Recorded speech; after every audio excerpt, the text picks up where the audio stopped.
भाजपा छोड़कर कांग्रेस में आए पूर्व कैबिनेट मंत्री यशपाल आर्य और उनके बेटे संजीव आर्य पर हुए हमले के बाद उत्तराखंड की सियासत गर्मा गई है। देहरादून पहुंची पूर्व विधायक संजीव आर्य ने एक बार फिर से सरकार पर हमला बोला है। संजीव आर्य का आरोप है कि उनके साथ ही उनके पिता यशपाल आर्य पर भी लाठी डंडों और हथियारों के साथ हमला किया गया है। वहीं जब इस मामले में एफआईआर दर्ज कराई गई तो उल्टा उनके ऊपर क्रॉस एफआईआर दर्ज कराई गई, जबकि हमला करने वाला जो मुख्य आरोपी है उसके ऊपर खुद जिला प्रशासन ने गुंडा एक्ट लगाने का पत्र जारी किया है। इतना होने के बाद भी कार्यवाही नहीं की जा रही है, जो स्पष्ट करती है कि सरकार की शय पर ही उनके ऊपर जानलेवा हमला किया गया है। उन्होंने कहा कि सरकार जल्द ही सख्त कार्रवाई करे और हमला करने वाले आरोपियों की अरेस्टिंग की जाए। और इसी क्रम में पिछले महीने नवंबर 26 को बाजपुर कोतवाली से जो व्यक्ति जिसके माध्यम से ये पूरा वहाँ पर प्रकरण हुआ, उनके लिए गुंडा एक्ट के तहत उनकी संस्तुति की कार्रवाई के लिए जिलाधिकारी को पत्र 26 तारीख को ही पिछले महीने की बाजपुर कोतवाली से ये लेटर, मेरे पास उसकी कॉपी भी है, वो डिस्ट्रिक्ट मजिस्ट्रेट को भेजा गया। और आज का दिन लगभग उस घटनाक्रम के बाद आज लगभग 15 दिन होने जा रहे हैं। उसके बाद भी प्रशासन के स्तर पर, जिसके लिए प्रशासन के माध्यम से ही कार्रवाई के लिए, गुंडा एक्ट लगाने के लिए, जिला बदर करने के लिए संस्तुति हुई है, उसके बावजूद उस पर कोई कार्रवाई नहीं हुई है।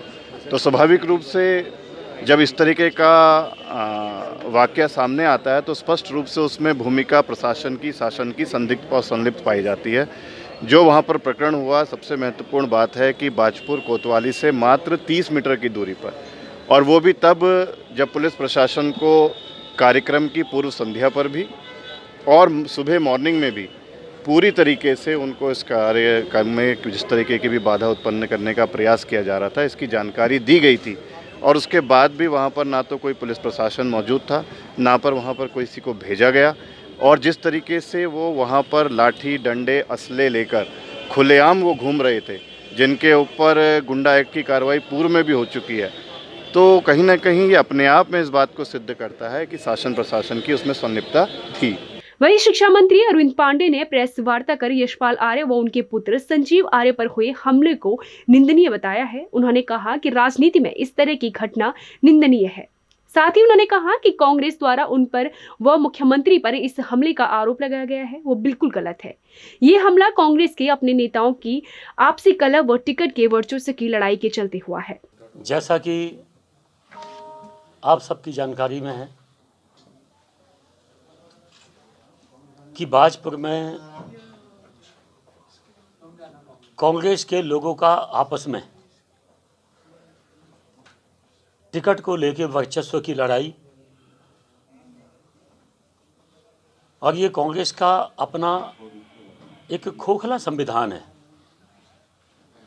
जो अनियंत्रित है, किसी का नियंत्रण नहीं है। उनका अपना पाप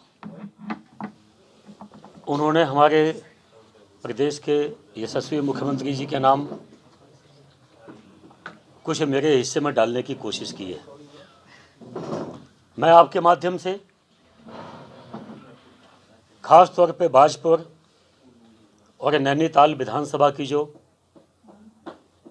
महान जनता है और वहाँ के जो कार्यकर्ता, चाहे भारतीय जनता पार्टी के हों चाहे कांग्रेस के हों, उन दोनों निष्ठावान, दोनों दलों के जो निष्ठावान कार्यकर्ता हैं, मैं उनके प्रति मुझे भी पीड़ा है। कोई बड़ी बात नहीं है कि ये कांग्रेस का आपसी एक षड्यंत्र भी हो सकता है जो आने वाले टाइम पे इसका खुलासा किया जाए। अगर आप हमें फेसबुक पर देख रहे हैं तो हमारे फेसबुक पेज को लाइक करें, यूट्यूब पर देख रहे हैं तो हमारे चैनल को जरूर सब्सक्राइब करें और बेल आइकन दबाना ना भूलें। उत्तराखंड की तमाम छोटी बड़ी खबरों को जानने के लिए बने रहें हमारे साथ।